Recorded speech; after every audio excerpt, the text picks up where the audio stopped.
ยังบ่โทษนะอ่อนเลยอ่อนเนาะดูคนจุออกมาแล้วมันเป็นน้ำใสๆเป็นน้ำใสๆกินข้าวกินน้ำแซ่บบ่กินแซ่บชื่อบ้านนี่แบบไปแล้วกินนิดหน่อยเอาแล้วบ่ค่อยกินหลาย น้องจะแข็งทางไหนแต่ว่าเพิ่นเห็นแหละเพิ่นฝากเงินมาเนาะแล้วก็พอดีเมื่อวานนี้พี่น้องกันเนาะเมื่อวานนี้ทางบ่ยาวเห็นบ่เตียงมาแล้วก็พอดีเพิ่นส่งเงินมาพอดี100เหรียญเด้อ100เหรียญก็เท่ากับว่าได้เงินอยู่ลำสู้เด้อเพิ่นหาเดี๋ยวพังเขาบอกก่อนเด้อฝากมา100เหรียญแล้วก็ได้อยู่อะไรอยู่2ล้าน1แสนกีบอันทั้งเพิ่นให้บ่ยาวนี่ซื้อแนวกินมาแต่ว่าบ่ยาวขอโทษด้วยหลายบ่ได้ซื้อเพราะว่าเข้าใจอยู่ว่าแนวกินมันก็สำคัญแต่ว่าเหมือนคำว่าประมาณนี้อยู่ในกินก็มีแต่ให้มีแต่ขอซื้อมาจะไปซื้อเอาเองเนาะเพราะว่าเงินมันคือสิสำคัญเป็นอันรักษาเราก่อนนะเนาะมีแต่ว่านั่นแหละทางน้องซื้อวางไหนก็ซื้อน้องนางนิตตาจักปีแล้ว15ปีเนาะโอ้มีแต่นั่นเด้อเงินนี่บ่แม่นเงินอ้ายหรอกเป็นทั้งเงินบ่เป็นหยังเป็นทั้งเงินคิมโดยบ่เป็นหยังเนาะได้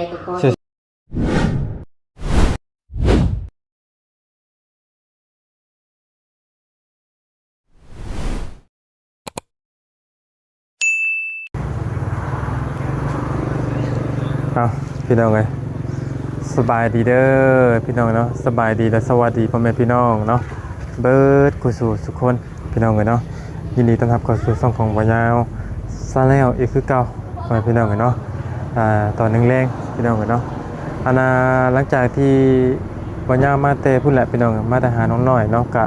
อยู่ช่วงแรงพี่น้องเลยคำเติบแล้วพี่น้องเลยพอดีมีเคสหนึ่งพี่น้องเลยที่วายาวว่าจะไปเบิ่งค่อนข้างหลายมือแล้วพี่น้องเนาะจนมีทั้งคิมใจดีพี่น้องเลยอยู่ทั้งต่างประเทศพุ่นแหละเพิ่นได้โอนเงินมาให้บ่ยาวน่ะ100เหรียญเพื่อมามอบให้เคสหนึ่งพี่น้องเลยเคสที่เราท้องใหญ่ๆแหละก็พอดีเมื่อวานนี่ที่ว่าทั้งบ่เตียงได้ทายทำลงกันแหละพี่น้องเมื่อวานนี่ก็เป็นลักษณะคือเหมือนไอ้เขียวกี้ตะกอนนะพี่น้องเนาะที่จุบันที่ไอเขียวจุบันพ้นสว่างพ้นสว่างทุกอย่างนี่แหละพี่น้องเนาะแต่ว่าตอนนี้เพิ่นมาห้องหมอแล้วบ่ยาวก็เลยจะเอาเงินที่เพิ่นมามอบให้ห้องบานเลยพี่น้องเนาะก่อนก็ต้องขอบคุณขอบใจขอบคุณหลายเด้อเนาะขออยู่ดีไม่แห้งเนาะความเจ็บบ่ได้ความไข้บ่มีขอบใจหลายที่ไว้วางใจทางบ่ยาวเป็นสะพานบุญให้ในมื้อนี้เนาะไปเบิ่งอาการแล้วน้ำกันว่าเป็นจังได๋แน่พี่น้องเนาะซะชื่อเสียงแนะนำหยังพี่น้องเนาะไป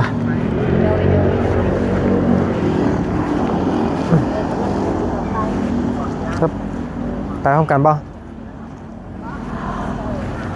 ดีเด้อมันแก่ซิโมแล้วนั่นจี้พร้อมกันแล้วนะมาสบายดีแม่สบายดีเด้อสบายดีเจ้านี่บ่แม่เป็นแม่บ่จังเป็นพี่น้องเพิ่นแม่เพิ่นเมื่อแล้วผัวเพิ่นกระโซอยู่เดี๋ยวนี้ค่ะนักเลยผัวหักกระไดของพ่อน่ะนักเลยมีจะปุกเจ็บปุกเป็นเนาะแม่เพิ่นเป็นจักเศษใดๆเดี๋ยวนี้ค่ะไปหาแหลนประหารยักคู่เดี๋ยวนี้ค่ะแม่เพิ่นนะไปเพิ่นซอยเพิ่นอาจจะมาห้องหมอเพิ่นบ่มาเขาเป็นยังไงพ่อนะเป็นปอดเป็นโรคปอดพ่อนะบ่ได้อยู่บ่ได้นอนพ่อนะก็ได้บ่อย่างนี้ยังทั้งผัวทั้งเมียบ่ตอนนี้ตัวนี้ลูกสาวตัวนั้นน่ะพ่อผู้เป็นอยู่เพื่อนน่ะพ่อตัวนี้ลูกสาวอันนี้ผู้ที่ว่าเป็นท้องใหญ่ๆนะลูกสาวผู้ยืนน่ะคือพ่อของเราพ่อจักสิได้เนาะทุกยากนี่แล้วบ่ได้มีอีสังเพื่อนหาสิอยู่ก็บ่มีทุกยากเพิ่นหันทุกยากใครแน่บ่มันเป็นใครแน่เดี๋ยวนี้ค่ะใครแน่ยูบแน่ท้องเพิ่นจูบออกเด้บ่ว่านี่จูบออกจูบน้ำออกพอดีได้6ลิตรปลายว่านี่6ลิตรปลายตอนนี้เดี๋ยวเท่ากี่ฮะเดี๋ยวนี้บ่เพิ่นก็ใครแน่เดี๋ยวนี้ท้องเพิ่นก็ยุบๆได้จักหน่อยแต่เมื่อวานนี่พี่แหละ ตะกี้บ่ได้มาเทื่อบ่ บ่มีเงินปัวบ่มีเงินมากวดไปกวดเทอเดียวอยู่คลินิกแก่งกอก ก็เลยกวดเทอเดียวนั่นแหละก็บ่เห็นพญาติอีหยังแล้วก็ยาบ่มีเงินเนาะทุกข์ยากเพื่อนซ่านน่าสิอยู่ก็บ่มีอยู่เถียงไห้เถียงนาทุกข์ สิว่าแล้วขออนุญาตบัตรครับน้ำทุกข์หลาย ถูกกินบ่มีกินพุ่นแหละข้าวหาสิกินก็บ่มี ลูกพนหลายบัดนี้ลูกก็4-5 คน ลูกคนน้อยๆหายังปีปลายลูกคนน้อยนะปีปลาย ตอนนี้ลูกเพิ่นก็มาบ่ ลูกคนก็มาผู้หนึ่งอยู่ลำพ่อหาใครได้อยู่ลำเราตอนนี้ 3น้องอันอาของผัวอยู่น กับเจ้านี้ดิ ำโดย คือว่าเห็นพระเพิ่นพระมีเนี่ย มีผ่านนะผ่านอันนั้นยาปอในมาส่งนั่นน่ะยาปอแล้วก็ยาเอก พี่น้องบ่ กับคนอยู่ในวัดอะไรเพิ่นหักบริจาคให้คนช่วยเหลือ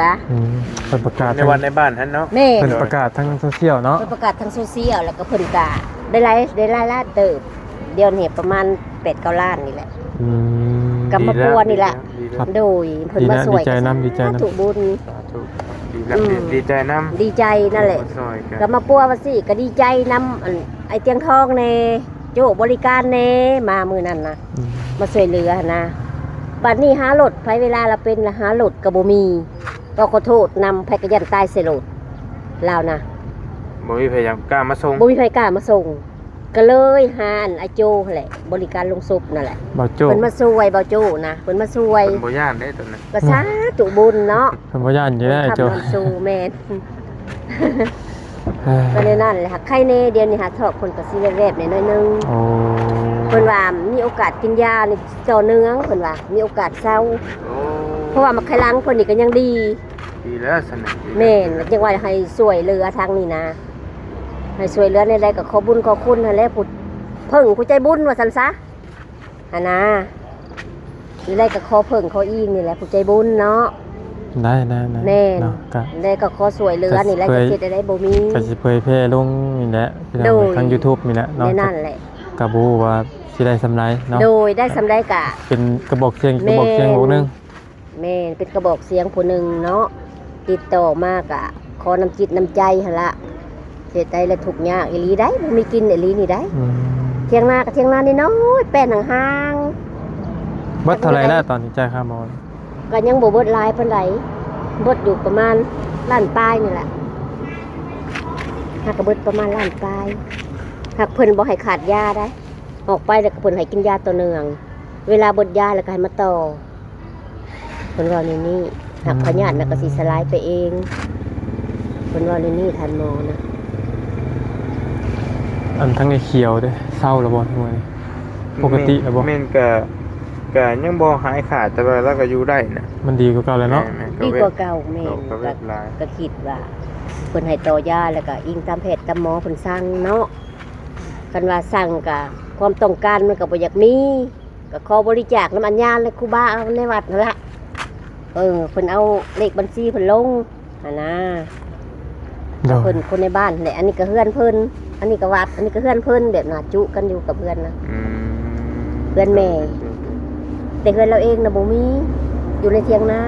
โดย ถูก จักสิเอาได้ถูกเนาะ อ่ะอยู่หมองได้เพิ่นอยู่ โดยเพื่อน โอ้ยับไปพูดบ่ โดยแฮขี่รถไปพุ่นเลยขอว่า อืม มันสบายเข้าหันสื่อก็หัน ก็ เล บ่ ย เป็นย่างๆไปก็ได้ดอกมันใช่ไหม แม่ ได้แล้วไป โดยได้กับขอเพิ่งกรณีขอเพิ่งบุญเบิ่งคุณหั่นแหละ เปิด โอเค โดย ไวเด้อ ในช่องไปอ๋อสร้าง สังขารสังขารเนี่ย ว้าวเลย โอ้ แม่นผักเนี่ยผักตูนี่เด้อ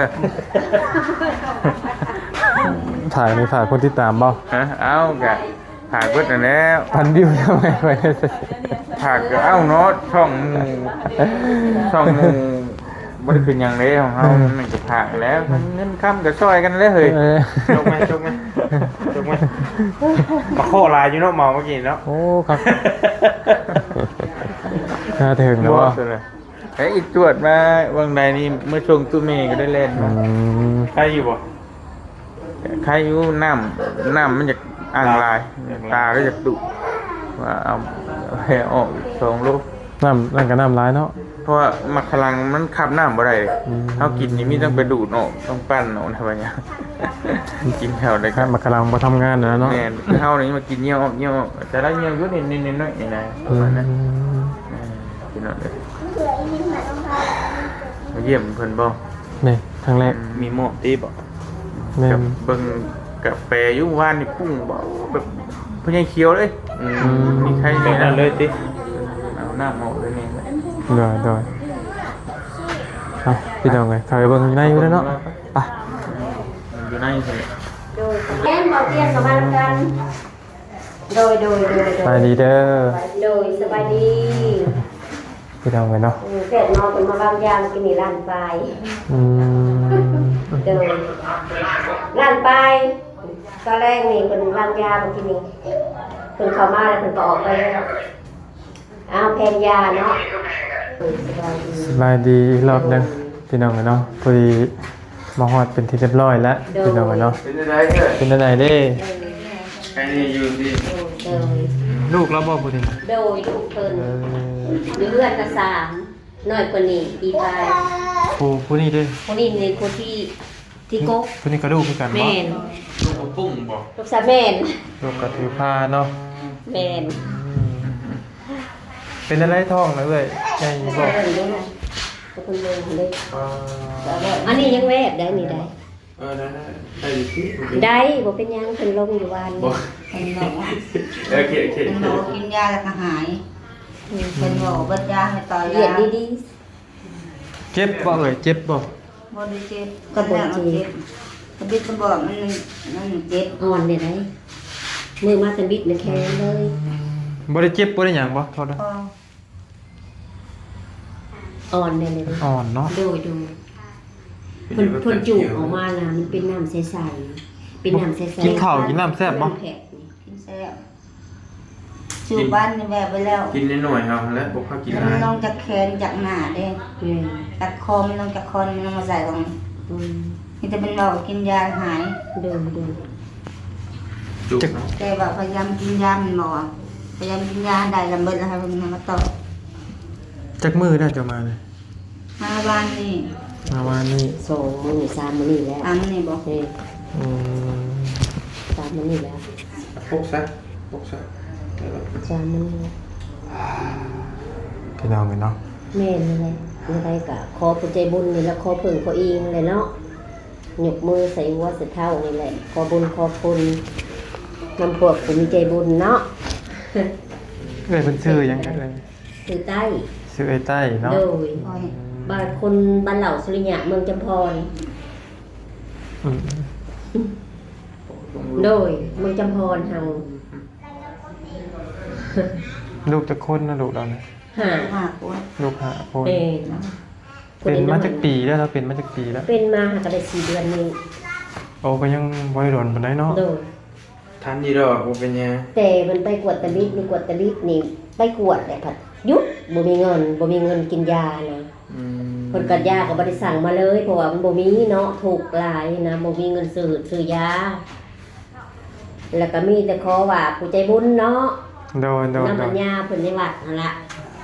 เพิ่นอัญญาพวกข่อยเอาลงวันโซเชียลแล้วเพิ่นเห็นแล้วบัดนี้เพิ่นเห็นแล้วเพิ่นเลยถามว่าเป็นหยังว่าซั่นเพิ่นก็ขึ้นมาเบิ่งเองขึ้นมาด้วยตัวเองเพิ่นได้อัญญาน่ะ โอเค เพิ่นจังเอาลงเลยนี่เลยก็ผู้เมตตาผู้ใจบุญนั่นเลยเนาะบุญทำนำสู่จักเศษใดๆมันบ่มีตัดจริงกับเจ็บตัดมือกับเจ็บจักเศษใดๆขอช่วยเหลือนี่แหละลูกให้ได้น้อยแท้ๆอยากกินนมอยู่ ยังมีน้อยกว่านี้บ่ น้อยและปีปลายอยู่เพื่อนผู้ปีปลาย เพื่อนก็มีติ กินนมก็กินนมกำมะหรี่กินนมหั่นน่ะมันบ่มีเงินซื้อ บ่ อะไร ได้ให้ ผัวแล้วเด้ผัวแล้วไป ผั ใช่ วแล้วก็อยู่น้ำลูกนั่นแหละอยู่เถียงนา อืม อยู่เถียงนาผัวน่ะบ่ได้มาย่า ดอก ญาติลูกน้อยแน่ก็เลยบ่ได้มาไปเบิ่งกันว่าสิละสิได้เลยกันว่าอ ทาง ยู่ หม บ้า อน หมอเพิ่นว่าจังได๋จะตอนนั้น หมอนี่เพิ่นเว้าว่ามันพลังนี่เป็นยังดีอยู่เพิ่นว่าเป็นอันน้ำอันนั้นน้ำไขมันเพิ่นว่าเลยมันเป็นน้ำไขมันเด้ มันเป็นไขมัน เอ้ยก็เหี่ยวปกติอยู่บ่ตอนนี้บ่ เนี่ยปกติอยู่ ออกลายอยู่บ่เป็นไรยัง โดย แล้วน้ำมันมาใช่เฮ้ย ที่จะใส่สโลมบ่ ตะกี้นะบ่ได้เคยใส่ บ่ใส่ยังยาก็ยังบ่ได้ บ่ใส่ กิน ยาบ่กิน สรุปก็บ่เคยใส่อีก มันจังว่าเป็นนักขนาด จังว่านักเข่ากว่านี้ท้องมันปูกว่านี้จนอยากแตกว่าขอโทษนำจนอยากแตกก็เลยท้อง ให นะ ญ่น้ำยังสั่นเนาะคือว่า โดย เวลาถ่ายบองถ่ายเบาก็คือว่าออกปกติอยู่ดิ ตะกี้มันใส่วงใส่เบาบ่ได้ตอนเป็นน่ะ ถ่ายบ่ออกเลยบ่ ออกไปหน่อยหนึงออกบ่หลาย โอ้บ่เคยดังบ่ทำงานแหละเนาะ โดย จนพอมันเป็นแพง บ่เพิ่นมาบวชเพราะว่ามาขลังก็ยังซาดีอยู่เพิ่นว่ามันมีโอกาสดีมีกดเซาคะแนนกินยาตัวหนึ่งเพิ่นว่าอย่างนี้อืม หมอเพิ่นว่าบ่สิให้อยู่จังมื้อนี่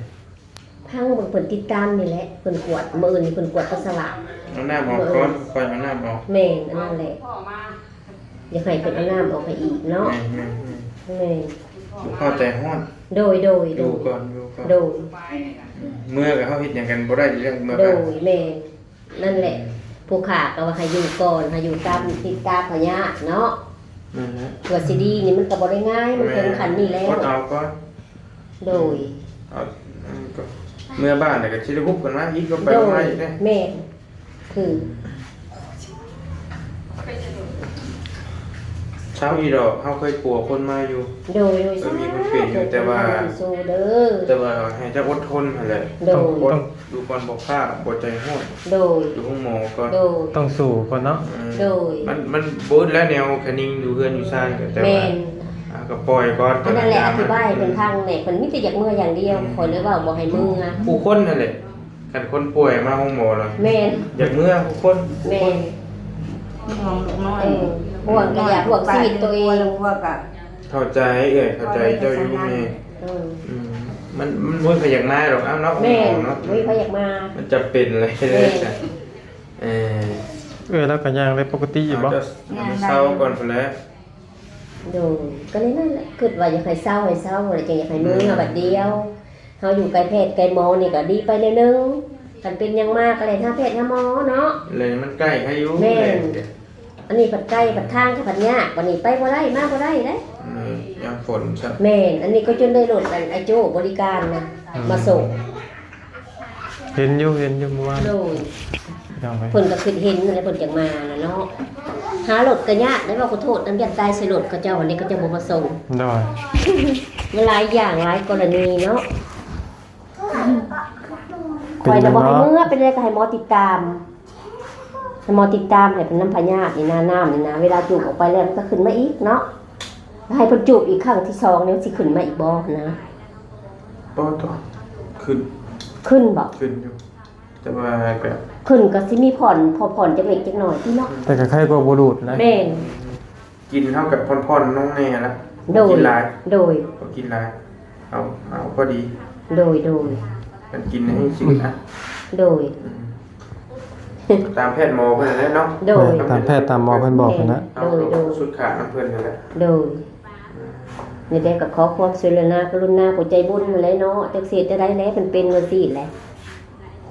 พอลูกเพิ่นยังน้อย กินนมอยู่นะเป็นหมอเป็นยายหลายอันหลายอย่างเนาะผูกข้าวหาสิกินก็บ่มีนะ เดี๋ยวจังว่า ยาก เขาเรื่องแล้วนะ เดี๋ยวจังว่ากันเนาะตัวเพื่อนท่านน่ะเดี๋ยวจังว่ากัน โดย เอาตัวนี้ไปก่อน โดย เดี๋ยวมื้อหน้ามื้อในจังว่ากันไปเยี่ยมไปยามกัน โด ไป ย ต้อง โด ไป ย เนาะ โดย มีแต่ว่าไผเป็นผู้ถือเงินถือคำ ลูกสาว ลูกสาวบ่ โด ลูก ย เราปัดท้องเนาะ ยืนได้ โด ยืนได้บ่ ยืน ทำบุญยืนบ่ได้ก็นั่ง จักเดือนน่าจะ7 8เดือนคล้องนี่เนาะนี่ก็ โด ได้ ย ผู้ส่งไปเพจได้ไม่ได้หรอกเจ้าว่าเป็นคนส่งให้เป็นส่งหาบัด ยันย่าเพิ่นจัก บ่ผู้หญิง ผู้ยิงผู้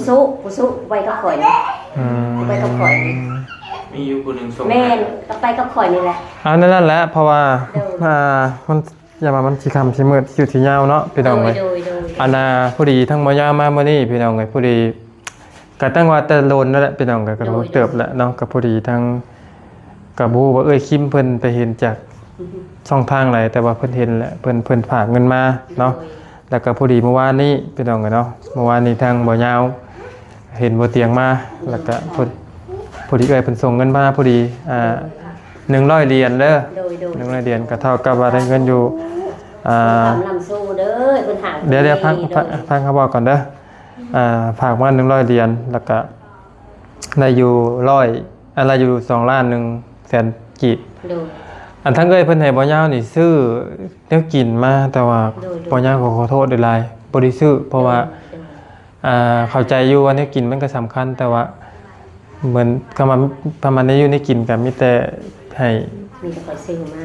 เจ้าไปซื้อเอาเองเนาะเพราะว่าเงินมันคือสิสำคัญไปอันรักษาเราก่อนนะเนาะมีแต่ว่านั่นแหละทางน้องซื้อวางไหนก็ซื้อน้อง นี่นาง นางนี้ นิตตาจักปีแล้ว15ปีเนาะโอ้มีแต่นั่นเด้อเงินนี่บ่แม่นเงินอ้ายหรอกเป็นทั้งเงินบ่เป็นหยังเป็นทั้งเงินเอ้ยคิมเนาะหรือว่าเจ้คิมใจดีอยู่ทั้งเมืองนอกเมืองนาพุ่นน่ะเพิ่นเห็นในคลิปแหละเพิ่นผ่านอ้ายมาเป็นสะพานบุญให้เนาะมีแต่ให้เจ้าละผักมุกขอบใจนกมืออวยพรให้ใช้เพิ่นอยู่ดีไม่แห้งนี่ มันมีความภูมิใจเด้อคนร่ำคนรวยเงินไหลนองทองไหลมาดุลาไหลขับเด้อทรงพรปากทุกสิ่งทุกอย่าง โดยเนาะเอานั่นได้ซะเด้อโดย ทางบ่อยากรบกวนหลายเนาะพี่น้องก็มันเป็นสถานที่ที่สิว่าจังได๋พี่น้องเนาะ โดย บ่ยากเนาะมีแต่ว่ามื้อหน้ามีแต่ว่าอยากให้เอ้ยเซาไวๆเนาะมีแต่ไอ้ขอถ่ายรูปกับเอ้ยเพิ่นก่อนเด้อจะเด้อมีแต่เซาไวๆเด้อเดี๋ยวมื้อหน้ามื้อดังเฮาสิมาเยี่ยมมายามเบิ่งใหม่เนาะเซาไวๆดีไว้บัดนี้เนาะมาบรรณาให้แบบคนนี้เด้อ โดยก็มุกขอบใจหลายๆเด้อ โดยว่าเป็นหยังเนาะ ได้ก็ขอ สู้ๆเพิ่นแหละเนาะ สิ่งทุกอย่างเด้อที่มาประทานคำสู้ ขอให้ สาธุทุกเจ้ามีเด้อ มีแต่ ขอบใจหลาย นั่นละเนาะทางเฮากับมีหยังมีแต่ว่าเป็นสะพานบุญให้ในมื้อนี้ก็เป็นทางเงินเอ้ยคิม ๆ เนาะไปมีแต่นั่นแหละ โดยขอมุกขอบใจหลายๆ โดย โดย ไปเสียงเลย ใช่ ใช่บ่ดีบ่ ติดสิครับ นึงมาลักเลงนึงมาลักกล้ามบ่อยู่ มึงก็โผล่พ่อก็โผล่ลูก ว่าเสียแล้วเปียก เสียเปีย เปียกแล้วเสียขยะน่ะมีแต่ว่ามันเปียกแล้วอ่ะ รุ่นนักเด่นบ้า ทีนี้เราบ่เล่นกล้ามนำถ้าเล่นกล้ามมันเงินยางที่ได้อะไรอย่างเงี้ย วัยรุ่นใส่บุญนี่เด้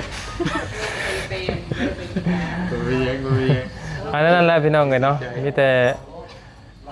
บ่ยาวก็จะได้จบปิดคลิปลงก่อนพี่น้องเอ้ยมื้อนี้ก็เอาเงินมามอบให้เพิ่นเนาะ100เหรียญพี่น้องเอ้ยเป็นทั้งใหญ่ใจดีเพิ่นพุ่นแหละเนาะที่ฝากเงินมาให้บ่ยาวเป็นสะพานบุญให้เนาะผมขอบใจทั้งเอ้ยหลายๆเด้อเนาะเอ้ยอยู่ดีมีแฮงความเจ็บบ่ได้ความไข้บ่ให้มีเนาะขอให้ร่ำขอให้รวยเด้อเอ้ยเด้อเนาะขอให้อยู่ดีเป็นสุขกายสุขใจเลยเนาะขอบคุณ FC บ่กุศลทุกคนในก็ฝากติดตามเคสของทางเอ้ยใต้ประมาณนี้แหละเนาะอยู่ดีมีแฮงฝากติดตามเบิดกุศลทุกคนเด้อพี่น้องเด้อว่าเอ้ยเราสิเป็นได้ไรสำหรับเคสนี้เนาะขอบคุณสาธุ